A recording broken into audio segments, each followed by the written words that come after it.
دن کے 11 بجے ہیں۔ السلام علیکم، یہ ریڈیو پاکستان ہے۔ سمرہ یوسف سے خبریں سنیے۔ پہلے اہم خبروں کا خلاصہ۔ صدر نے لوگوں پر زور دیا کہ وہ مانسون کی شجرکاری مہم میں بڑھ چڑھ کر حصہ لیں۔ نائب وزیر اعظم نے صوبائی حکومتوں پر زور دیا ہے کہ وہ قیمتوں میں استحکام کے لیے مارکیٹوں کی نگرانی بڑھائیں۔ کل جماعتی حریت کانفرنس آزاد جموں کشمیر شاخ نے پاکستانی طلباء سے اپیل کی ہے کہ وہ ڈیجیٹل میڈیا کے ذریعے تحریک آزادی کشمیر میں اپنا کردار ادا کریں۔ پنجاب کے قدرتی آفات سے نمٹنے کے ادارے نے موسلا دھار بارشوں کے باعث جنوبی پنجاب میں سیلاب کا انتباہ جاری کیا ہے۔ اور اب خبروں کی تفصیل۔ صدر آصف علی زرداری نے تمام پاکستانیوں خصوصاً نوجوانوں پر زور دیا ہے کہ وہ مانسون شجرکاری مہم میں بڑھ چڑھ کر حصہ لیں تاکہ زیادہ سے زیادہ پودے لگا کر ملک میں جنگلات کا رقبہ بڑھانے کے قومی مقصد کو پورا کیا جا سکے۔ موسم برسات کی شجرکاری مہم پر ایک پیغام میں انہوں نے تمام پاکستانیوں کا ماحول کے تحفظ کے لیے ان کی غیر متزلزل لگن پر تہہ دل سے شکریہ ادا کیا۔ صدر نے کہا کہ اس وقت پاکستان کے کل رقبے کا صرف تقریباً 5% علاقہ جنگلات پر مشتمل ہے، جو کہ لکڑی کی بڑھتی ہوئی طلب اور زمین کے دیگر استعمال کی وجہ سے شدید دباؤ کا شکار ہے۔ صدر زرداری نے کہا کہ حکومت اپنے تمام طبقات کے تعاون اور شمولیت کے بغیر تنہا جنگلات کا تحفظ نہیں کر سکتی۔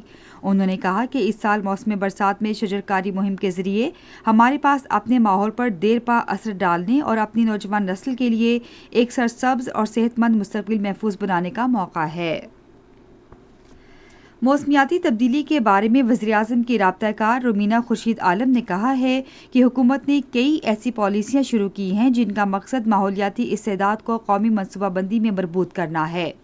پی ٹی وی نیوز کے مطابق انہوں نے کہا کہ حکومت مستقبل کی پائیدار ترقی کو یقینی بنانے اور ماحولیاتی چیلنجز کا مقابلہ کرنے کے لیے قومی ترقی کے تمام پہلوؤں میں ماحولیاتی اہمیت کو شامل کرنے کے لیے پرعزم ہے۔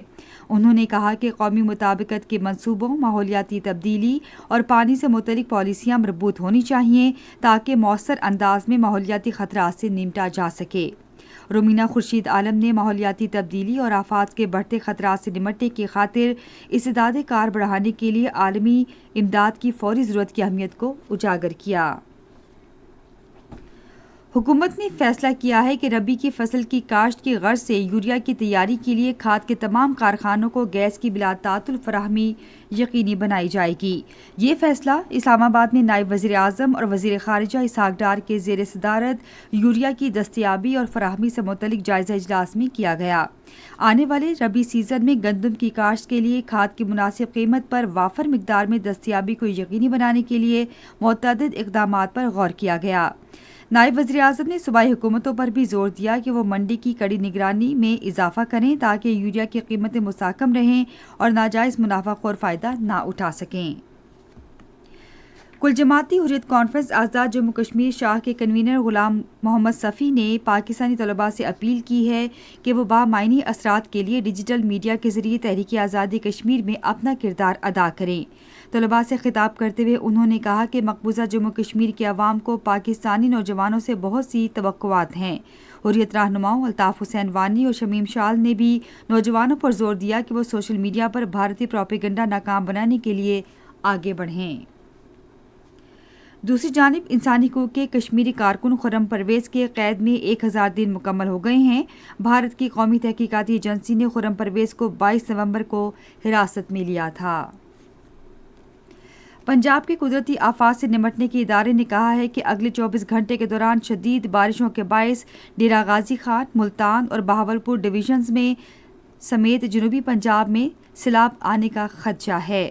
ادارے کے ڈائریکٹر جنرل نے کہا ہے کہ وہ سلیمان کے پہاڑی سلسلے میں بارش سے ڈیرہ غازی خان اور راجن پور کے پہاڑی نالوں میں سیلابی صورتحال ہے۔ راجن پور، کاہا، چھاچھڑ، پاٹوک اور زنگی پہاڑی نالوں میں درمیانے درجے کا سیلاب ہے۔ انہوں نے کہا کہ راجن پور کے پہاڑی نالے کالا باغ میں اونچے درجے کا سیلاب ہے۔ PDMA کے ڈائریکٹر جنرل نے کہا کہ ڈیرہ غازی خان کے سخی سرور پہاڑی نالے سے اونچے درجے کا سیلاب گزر رہا ہے۔ انہوں نے مزید کہا کہ PDMA اور مقامی انتظامیہ پہاڑی نالوں میں سیلابی صورتحال کے باعث چوکس ہے۔ اتر بلوچستان کے ضلع چمن میں مانسون کی شدید بارشوں کے باعث پیش آنے والے مختلف واقعات میں 8 افراد زخمی ہو گئے، جبکہ سیلابی ریلے سے چمن کے کچھ علاقوں میں گھروں کو بھی نقصان پہنچا۔ اسی کے ساتھ خبریں ختم ہوئی۔ مزید خبروں اور تجزیوں کے لیے آئی ہماری ویب سائٹ radio.gov.pk پر اور فیس بک کے link radio Pakistan news official پر براہ راست ویڈیو اسٹریمنگ بھی ملاحظہ کیجیے۔